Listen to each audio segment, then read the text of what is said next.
Hello everyone. So today we will look on the chapter The Heart of a Tree by Henry Berner Quiller.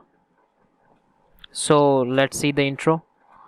Poet Henry Quiller Berner paints a picture of tree and the gifts that they provide us. In a very simple poem, he questions humanity regarding some thought issues. The repetition of a question is a poetic technique known as hypophora, employed by the poet to emphasize the theme of the poem to his readers. Hypophora or antiphora is a figure of speech in which the writer presents a question and then follows with an answer. On the other, a rhetorical question is a question where the answer is implied or not necessary.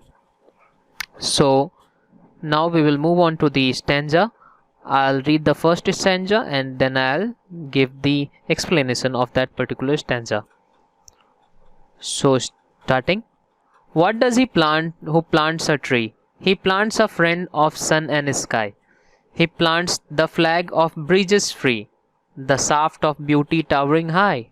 He plants a home to heaven and I, for song and mother croon of bird, in hushed and happy twilight heard, the treble of heaven's harmony, these thing he plants who plants a tree. So let's look on the explanation part. It's a very simple poem actually. The poem starts with a simple question.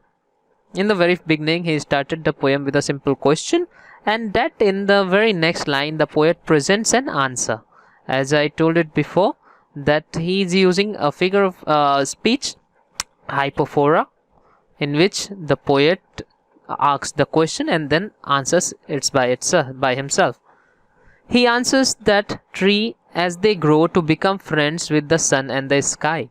And so planting a tree is like making harmonious friends with other elements of nature.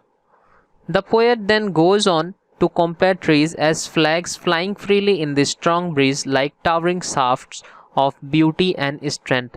So it is very important to know that trees are been compared like flags flying freely, and they are towering shafts of beauty and strength.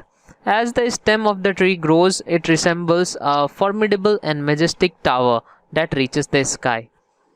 As trees provide nesting space for birds, so by planting trees we provide them home, and in return hear their beautiful songs of praise for nature and environment.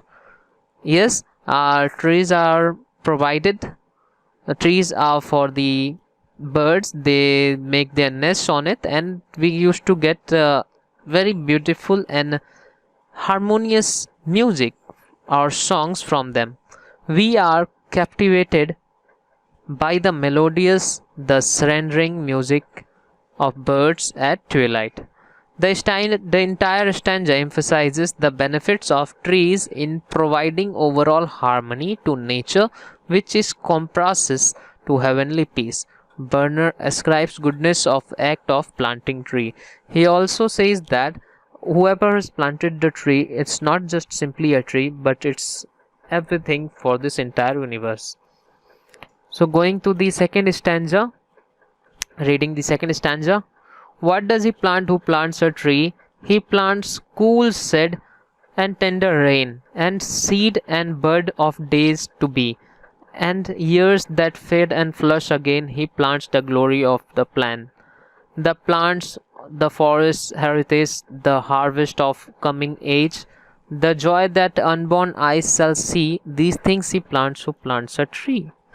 So in the second stanza also he starts with the same question, and similarly it follows by the poet's answer. Berner says that the trees give us with cool shades and soft rain to provide us relief from the unbearable heat of the sun. He beautifully narrates the cycle of regrowth as the tree provides seeds and bud which develop into new trees. This process leaves an indelible imprint of nature. The poet further describes trees as the glory of the plain, which means they provide the plains with green and beauty. He says if we plant a tree now, it will blossom into a future forest, which he calls a heritage of forest. He calls planting trees today will ensure we have a harvest for future age and people to come, which our future generation will benefit from. Burner points out to that the fact that we have all these trees to admire only because people before us decided to plant trees for the present age to reap the benefits from them. The poet implicitly makes an appeal to the trees in order to make the world a better place for future generation to come. So moving on to the next para, third stanza. What does he plants who plants a tree? He plants in sap and leaf and wood, in love of home and loyalty, and far cast thought of civic good. His blessings on the neighborhood, who in the hollow of his hand holds all the growth of all our land, a nation's growth from the sea to sea, stirs in his heart who plants a tree. Bunner equates planting tree to displaying your love and respect for your society and humanity.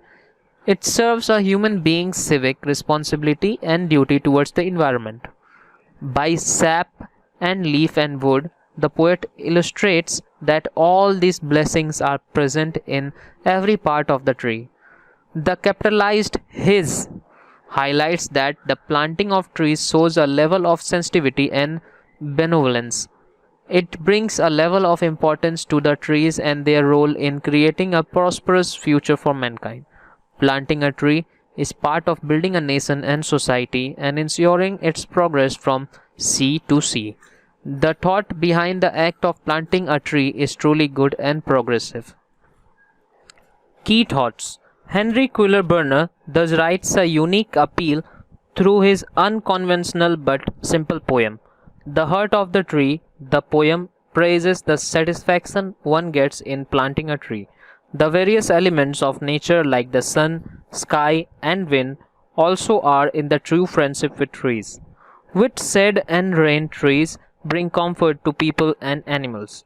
Therefore, one who plants trees brings joys and blessings to the neighborhood, society, and environment. There is a strong relationship between men and trees, and for our survival, we need to ensure that the trees keep growing like beautiful towers that reach the sky. Thank you.